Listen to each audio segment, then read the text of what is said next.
Guys mentor Sunil, अगर आपका बच्चा कोई ऑटिस्टिक एडीएचडी है, उसे कोई साइको बिहेवियरल डिसऑर्डर है या उसे स्पीच डिसऑर्डर्स है, हियरिंग डिसऑर्डर है, तो ये चैनल, ये वीडियो और मैं सब कुछ आपके लिए है। आज हम लोग बात करने वाले हैं एग्जीक्यूटिव फंक्शंस के ऊपर।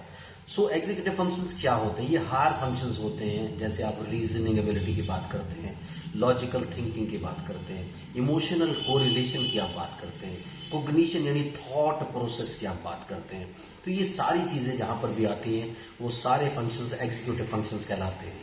तो जिन बच्चों में ये सारी चीजें नहीं होती, यूजुअली ऑटिस्टिक और एडीएचडी बच्चों में ये प्रॉब्लम्स आपको फेस करनी पड़ती हैं। उन्हें जो बोलोगे वो रिपीट कर देंगे, जो कहने की कोशिश करोगे बस वो बता देंगे, उससे बियॉन्ड वो नहीं सोच सकते।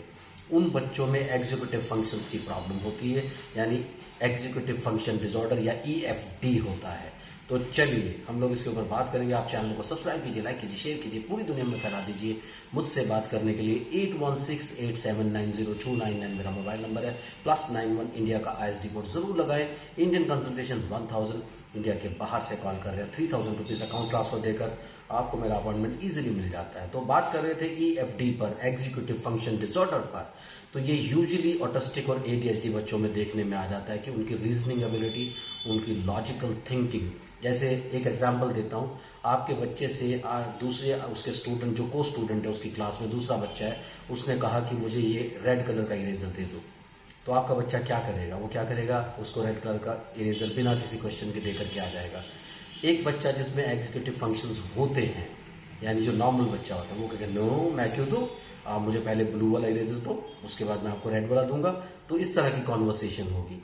टीचर उससे कोई सवाल पूछेगी कि कल घर पे क्या हुआ था, वो एक्सप्लेन करेगा, ऐसे ऐसे पापा आए थे, हम लोग मार्केट में गए, हमने ये खाया, हमने वो किया, मैम मुझे बड़ा मजा आया। तो ऐसे वो एक्सप्लेन करके अपने आप को एक्सप्रेस करेगा। बट वो बच्चा जो ऑटिस्टिक या एडीएचडी है, उसके अंदर ये एग्जीक्यूटिव फंक्शंस नहीं होंगे, वो एक्सप्लेन नहीं कर पाएगा, उसे कुछ नहीं पता। उसे आप मार्केट में गए थे, क्या खाया था, ये खाया, बस इतना इतना जवाब वो क्वेश्चन का आंसर दे सकता है, अपने आप से इलेबोरेट और एक्सप्लेन नहीं कर सकता। तो ये प्रॉब्लम आती है। इसमें क्या होता है, हम लोग सोशल पार्ट में देखते हैं कि जैसे वो किसी सोशल ग्रुप में जाएगा, अपनी मदर के साथ, अपने फादर के साथ बड़ा अच्छा रिलेट करेगा, लेकिन स्कूल में, क्लास में वो साइड में कहीं ना कहीं रहेगा। एक ग्रुप में अगर एंजॉयमेंट हो रही है, कोई पार्टी चल रही है, तो उसमें भी वो साइड में अपनी ही एक्टिविटीज में लगा रहेगा। बच्चे जहां पर रिलेट करें, दूसरे से मौज मस्ती कर रहे हैं, गेम खेलने की कोशिश कर रहे हैं, वहां पर नहीं करेगा। इमोशनल पार्ट, उसे सुख दुख के बारे में नहीं पता होगा, जो चीज अच्छी हो गई, बुरी हो गई, रिएक्शन उसका बहुत फ्रिक्वेंटली आपको नहीं आएगा। कोग्निशन के बारे में मैंने आपको बता दिया, थॉट प्रोसेस के बारे में। जैसे बच्चे बियॉन्ड सोचते हैं कि तुम मुझे रेड वाला अगर इरेजर मांग रहे हो तो मुझे ब्लू वाला पहले दे दो, तो वो थॉट प्रोसेस उसका काम नहीं करेगा।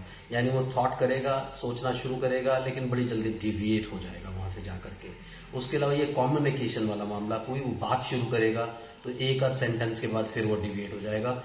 एक सेंटेंस कहीं से और दूसरा सेंटेंस किसी और सिचुएशन का बीच में वो फिक्स करने की कोशिश करेगा। तो ये एग्जीक्यूटिव फंक्शन डिसऑर्डर होता है। ये सारी की सारी चीजें आपके बच्चे में क्यों आती हैं? क्योंकि सेंसरी इंटीग्रेशन नहीं हो रहा। यानी आपके बच्चे में सेंसरी प्रोसेसिंग, यानी जितनी भी सेंसेस होती हैं, जैसे हम लोग बात करते हैं विजन का, स्मेल का, टेस्ट का, हियरिंग का और टच का, 5 सेंसेस की बात करते हैं। तो वो पांचों सेंसेस को रिलेट करके अपनी बॉडी लैंग्वेज नहीं बनाता, उसको एक्सप्लेन करने की कोशिश नहीं करता और शुरू से ऐसे लर्न नहीं करता। आप क्या करते हो, जब उसे सिखाने की कोशिश करते हो, चीजें रिपीट कराते हो। सबको जल्दी होती है कि बच्चा बोलता नहीं है, स्पीच सिखा दो, स्पीच सिखा दो, स्पीच सिखा दो, तो आप उसे रिपीट करवाते रहते हो। वो बोलना सीख जाता है, लेकिन बोलने को ऑर्गेनाइज कैसे करना है वो नहीं सीख पाता।